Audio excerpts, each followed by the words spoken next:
Breaking news ఇస్తున్నారు. Iran ఇంకా Israel మధ్య యుద్ధం తారాస్థాయికి చేరింది. అయితే ఇప్పటికే ఇరాన్ సుప్రీం లీడర్ ఖమైనీ కూడా బంకర్ లో తలదాచుకున్నట్టు కూడా ఇప్పటికే సమాచారం వస్తుంది.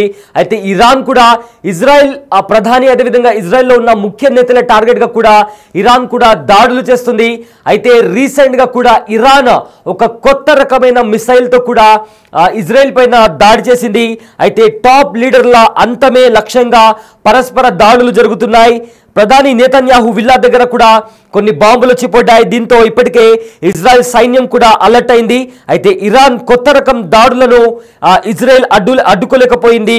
అయితే తాజాగా ఇజ్రాయెల్ పై కొత్త రకం మిసైల్స్ తో కూడా ఇరాన్ దాడికి దిగింది. సో ఈ దాడుల్లో ప్రధాని నేతన్యాహు ఇంటి దగ్గర కూడా కొన్ని భారీ పేలుళ్లు సంభవించాయి. దీంతో ఇజ్రాయెల్ ఆర్మీ కూడా అలర్ట్ అయింది. అయితే ఈ కొత్త రకమైన మిసైల్ ని కూడా ఇజ్రాయెల్ అడ్డుకోవడంలో విఫలమైంది. దీంతో నేతన్యాహు కూడా ఎవరైతే ఇజ్రాయెల్ ప్రధాని ఉన్నారో అతన్ని కూడా బంకర్లోకి తరలించింది ఆర్మీ అన్నట్టు కూడా సమాచారం వస్తుంది. అయితే ఇక 2 రోజుల క్రితమే ఖమైనీ టార్గెట్ గా కూడా ఇజ్రాయెల్ దాడులు నిర్వహించింది. న్యూక్లియర్ సైట్లను పేల్చేసింది ఇజ్రాయెల్. అదేవిధంగా ఖమైనీ ఇంటికి సమీపంలో ఇజ్రాయెల్ మిసైల్స్ తో దాడికి దిగింది. అలాగే ఇరాన్ ఆర్మీలోని టాప్ 5 ఎవరైతే అధికారులు ఉంటారో వాళ్ళని కూడా హతమార్చినట్లు కూడా ఇప్పటికే ఇజ్రాయెల్ ప్రకటించింది. దీంతో బంకర్ నుంచే పరిస్థితిని సమీక్షిస్తున్నారు ఖమైనీ అదేవిధంగా నేతన్యాహు.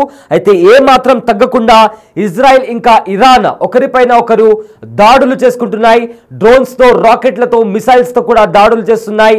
అయితే ఇరాన్ ప్రయోగించిన బాలిస్టిక్ మిసైల్స్ ను కూడా ఇజ్రాయెల్లో ఉన్న ఐరన్ డోమ్ కూడా ఎదుర్కోవడంలో విఫలమైంది. అయితే ఈ ఐరన్ డోమ్ అనేది రాకెట్స్లను మిసైళ్లను స్ట్రైక్ అయినప్పుడు అవి ఎక్కడ స్ట్రైక్ అవుతున్నాయో గుర్తించి కూడా వాటిని పేల్చేస్తుంది. కానీ ఇరాన్ చేసిన దాడుల్లో ఇజ్రాయెల్ తట్టుకోలేకపోతుంది. అదేవిధంగా ఇజ్రాయెల్ కూడా ఇరాన్ని ఆర్థికంగా దెబ్బతీసే ప్రయత్నం చేస్తుంది. గ్యాస్ స్టేషన్స్ అదేవిధంగా మిసైల్ స్టేషన్స్ అదేవిధంగా ఏదైతే గ్యాస్కి సంబంధించిన ఎక్కువగా అనుస్థావరాలు కావచ్చు, గ్యాస్ స్టేషన్స్ కావచ్చు లేదా మిసైల్ స్టేషన్స్ కావచ్చు, వీటిని టార్గెట్ చేస్తూ కూడా ఇజ్రాయెల్ దాడి చేయడంతో ఆర్థికంగా ఇరాన్ భారీ మొత్తంలో నష్టపోతుంది. బిగ్ స్క్రీన్ పైన ఆ దాడులకు సంబంధించిన విజువల్స్ మనము చూడొచ్చు. ఏ రకంగా దాడులకు దిగుతున్నాయో కూడా చాలా స్పష్టంగా కనిపిస్తోంది. మొత్తంగా విధ్వంసకరమైన సిచ్యువేషన్ ఇరాన్ అదేవిధంగా ఇజ్రాయెల్లో కనిపిస్తుంది. ఒక్కసారి ఆ దాడులను చూడండి, ఎంత భయానకంగా వర్షం కురిసేటప్పుడు ఎలాగైతే వర్షపు నీళ్లు కురుస్తాయో ఆ రకంగా మిసైల్స్ తో అంటే బాంబుల వర్షం కురిపించుకుంటున్న ఇరు దేశాలు ఒకరిపైన ఒకరు. ఒకసారి రాకెట్ లాంచర్లను చూడండి ఏ విధంగా దూసుకెళ్తున్నాయో, టార్గెట్ ను లాక్ చేసి మరి ఢీ కొడుతున్నాయి. పరస్పరంగా దాడులకు దిగుతున్నాయి ఇజ్రాయెల్ ఇంకా ఇరాన్. ఒకసారి ఆ స్క్రీన్ పైన చూస్తుంటే బాంబుల వర్షం ఏ రకంగా కురిపిస్తున్నారో ఇరు దేశాలు ఒకరిపైన ఒకరు కూడా చాలా స్పష్టంగా మనం బిగ్ టీవీ స్క్రీన్ పైన కూడా చూడొచ్చు. ఆ బాంబుల ధాటికి కూడా అటు ఇజ్రాయెల్ ఇటు ఇరాన్ రెండు దేశాల్లో కూడా పెను విధ్వంసకరమైన దృశ్యాలు కూడా అక్కడ నెలకొన్నాయి. అయితే ఇప్పటికీ ఇరు దేశాల మధ్య కూడా చాలా మంది చనిపోయినట్లు కూడా వార్తలు వస్తున్నాయి. ఇక ఇజ్రాయెల్లో కూడా కొంతమంది న్యూక్లియర్ సైంటిస్టులు అదేవిధంగా ఆర్మీకి సంబంధించిన ముఖ్య అధికారులు కూడా చనిపోయినట్లు ఇప్పటికే అటు ఇరాన్ ఇంకా ఇజ్రాయెల్ కూడా ప్రకటించారు. అయితే కీలక నేతలే టార్గెట్ గా ఇరాన్ ఇంకా ఇజ్రాయెల్ దాడులకు దిగుతున్నాయి. ఇజ్రాయెల్ ఏమో ఇరాన్ సుప్రీం లీడర్ అయిన ఖొమైనీని హతమార్చేందుకు కూడా దాడులు చేస్తుంది. అయితే ఇరాన్ కూడా ఇజ్రాయెల్ ప్రధాని అయిన నేతన్యాహుని మట్టుబెట్టడానికి కూడా దాడులు చేస్తుంది. అయితే ఏదైతే ఖొమైనీని హతమార్చడానికి ఇజ్రాయెల్ చేసిన ప్లాన్ కి కూడా ట్రంప్ అంగీకరించలేదు. ట్రంప్ కూడా వద్దని చెప్పారు. దీంతో ఇజ్రాయెల్ వెనక్కి తగ్గినట్లు ఇప్పటికే అమెరికాకి చెందిన 2 అధికారులు కూడా మీడియా ముఖంగా చెప్పడం జరిగింది. బట్ దీన్ని నేతన్యాహు కొట్టిపడేశారు. ఈ టైంలో ఇన్ఫర్మేషన్ వార్ఫేర్ అనేది జరుగుతూ ఉంటుంది. సో దాన్ని నేను ధృవీకరించలేను అంటూ కూడా నేతన్యాహు ప్రకటించడం జరిగింది. ఇరు దేశాల అగ్ర నేతలు కూడా బంకర్లో ఉండి ఈ యుద్ధానికి సంబంధించి కూడా వాళ్ళు పర్యవేక్షిస్తున్నారు. సో ప్రజెంట్ అయితే ఈ వార్ పశ్చిమాసియాలో ఉన్న ఇజ్రాయెల్ ఇంకా ఇరాన్ మధ్య జరుగుతున్న వార్ తారాస్థాయికి చేరింది. అయితే అమెరికాతో పాటు ఇతర దేశాలు కూడా ఇరాన్ ఇంకా ఇజ్రాయెల్ని కూడా వీళ్ళిద్దరూ కూడా శాంతి మార్గంలో చర్చించుకొని సీజ్ ఫైర్ కాల్పుల విరమణ ఒప్పందం పైన దిగి రావాలంటూ కూడా ఇతర దేశాలు కూడా చెప్తున్నటువంటి పరిస్థితి కనిపిస్తుంది. అదేవిధంగా అమెరికా అధ్యక్షుడు డొనాల్డ్ ట్రంప్ కూడా రెండు దేశాలకు కూడా హెచ్చరించారు. ఇరు దేశాలు వెంటనే కాల్పుల విరమణ ఒప్పందానికి రావాలి. ఎలాగైతే భారత్ ఇంకా పాకిస్తాన్ తన మాట విని కాల్పుల విరమణ ఒప్పందానికి వచ్చాయో అదేవిధంగా ఇరాన్ ఇంకా ఇజ్రాయెల్ వీళ్ళు కూడా కాల్పుల విరమణ ఒప్పందం చేసుకోవాలంటూ కూడా డొనాల్డ్ ట్రంప్ చెప్తున్నారు. అయితే ఇప్పటికే చాలా దేశాల మధ్య జరుగుతున్న యుద్ధాల్లో నేను శాంతిని నెలకొల్పాను, ఖచ్చితంగా ఇజ్రాయెల్ ఇంకా ఇరాన్ మధ్య జరుగుతున్న యుద్ధానికి కూడా నేనే శాంతిని నెలకొల్పుతానంటూ కూడా ఇప్పటికే డొనాల్డ్ ట్రంప్ కూడా చెప్తున్నారు. బట్ డొనాల్డ్ ట్రంప్ చెప్తున్నప్పటికీ కూడా రోజు రోజుకి దాడులు ఇంకా ఇరాన్ ఇంకా ఇజ్రాయెల్ మధ్య జరుగుతున్న దాడులు రోజు రోజుకి మితిమీరుతున్నాయి, తారా స్థాయికి చేరుతున్నాయి. సో ఫర్దర్గా ఇది కాస్త మూడవ ప్రపంచ యుద్ధానికి దారి తీస్తుందా అంటే అవును అనే సమాధానం ఇస్తున్నారు చాలా మంది నిపుణులు. సో ఫర్దర్గా వేచి చూడాలి రాబోయే రోజుల్లో ఈ యుద్ధం ఎలాంటి పరిణామాలకు దారితీస్తుందో. We have to wait and watch.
Right, ఆ దృశ్యాలు టీవీ స్క్రీన్ పైన ఏదైతే యుద్ధం జరుగుతుందో ఆ యుద్ధానికి సంబంధించిన దృశ్యాలు కూడా మనము బిగ్ టీవీ స్క్రీన్ పైన చూడొచ్చు. అయితే ఏవైతే దాడులు జరుగుతున్నాయో భయంకరమైన దాడులు ఒకరిపైన ఒకరు చేసుకుంటున్నారు ఇజ్రాయెల్ ఇంకా ఇరాన్. డ్రోన్ బాంబులు అదేవిధంగా మిసైల్స్తో కూడా ఒకరిపైన ఒకరు విరుచుకోబడుతున్నారు. అయితే ఇప్పటికే చాలా మంది ప్రజలు కూడా సైరన్ మోగిన వెంటనే అక్కడ ఉండే ప్రజలు కూడా భయపడి పారిపోతున్నటువంటి పరిస్థితి కనిపిస్తుంది. ఒకసారి స్క్రీన్ పైన చూస్తే ఏ రకంగా యుద్ధ విమానాలు వాడి దాడికి దిగుతున్నాయో కూడా చాలా స్పష్టంగా అర్థమవుతుంది. అయితే ఇజ్రాయెల్ ఇరాన్ పైన యుద్ధ విమానంతో దాడి చేసిన నేపథ్యంలో ఆ యుద్ధ విమానాన్ని వెంబడించి మరి ఇరాన్ కూడా ఆ యుద్ధ విమానాన్ని కూల్చేసినటువంటి విజువల్ కూడా మనము బిగ్ టీవీ స్క్రీన్ పైన చూడొచ్చు. సేమ్ ఇలానే పరస్పర దాడులు అటు ఇరాన్ ఇటు ఇజ్రాయెల్ మధ్య కూడా జరుగుతున్నాయి. అయితే నువ్వా నేనా అంటూ కూడా ఇద్దరు పరస్పరంగా దాడులు చేసుకుంటున్నారు. అయితే ఇజ్రాయెల్ వైమానిక దాడులు చేస్తుంటే ఇరాన్ బాలిస్టిక్ మిసైల్స్ అదేవిధంగా రాకెట్స్ అదేవిధంగా కొత్త రకమైన మిసైల్స్ కూడా ప్రయోగించి ఏకంగా ఇజ్రాయెల్ ప్రధాని అయిన అధ్యక్షుడైన నేతన్యాహు ఇంటి దగ్గర కాల్పులకు దిగింది ఇరాన్. అదేవిధంగా ఇజ్రాయెల్ కూడా ఇరాన్ సుప్రీం లీడర్ అయిన ఖొమైనీని మట్టుబెట్టేందుకు కూడా ప్రణాళిక రచించింది. కానీ ఇంతలో అమెరికా అధ్యక్షుడు డొనాల్డ్ ట్రంప్ వద్దు అని చెప్పడంతో కూడా ఇజ్రాయెల్ వెనక్కి తగ్గిన పరిస్థితి కనిపించింది. సో ఏది ఏమైనప్పటికీ కూడా రెండు దేశాల మధ్య కూడా భీకర పోరు నడుస్తుంది. ఒకరిపైన ఒకరు బాంబులతో రాకెట్స్లతో కూడా దాడులకు దిగుతున్నారు. ఒక కొత్త రకమైన దాడులకు తెరలేపింది ఇరాన్. సో ఇరాన్ చేస్తున్న దాడులకు ఇజ్రాయెల్లో ఉన్న ఐరన్ డోమ్ శాతం తట్టుకోలేకపోతుంది. మరోవైపు ఇరాన్ పైన ఇజ్రాయెల్ చేస్తున్న దాడులను కూడా ఇరాన్ కొంతవరకు మాత్రమే తట్టుకోగలుగుతుంది. ఎందుకంటే ఇరాన్లో ఉన్న న్యూక్లియర్ పాయింట్ కావచ్చు, అదేవిధంగా గ్యాస్ స్టేషన్స్ కావచ్చు, అండ్ ఆల్సో మిసైల్ స్టేషన్స్ వీటిని టార్గెట్ చేసుకుని కూడా ఇజ్రాయెల్ దాడులకు దిగింది. అయితే ఈ దాడుల కారణంగా భారీ మొత్తంలో ఇరాన్కు ఆస్తి నష్టం జరిగింది. అదేవిధంగా కొంతమంది ఆర్మీకి చెందిన టాప్ లీడర్స్ కూడా హతమయ్యారు. సో ఏంటి మొత్తం మీద మూడవ ప్రపంచ యుద్ధం జరుగుతుందా లేదా అనే క్వశ్చన్ రైజ్ అయినప్పుడు ఇలాంటి వాతావరణం కొనసాగితే ఖచ్చితంగా మూడవ ప్రపంచ యుద్ధం జరుగుతుంది అంటూ కూడా చాలా మంది ఎక్స్పర్ట్స్ కూడా చెప్తున్నారు.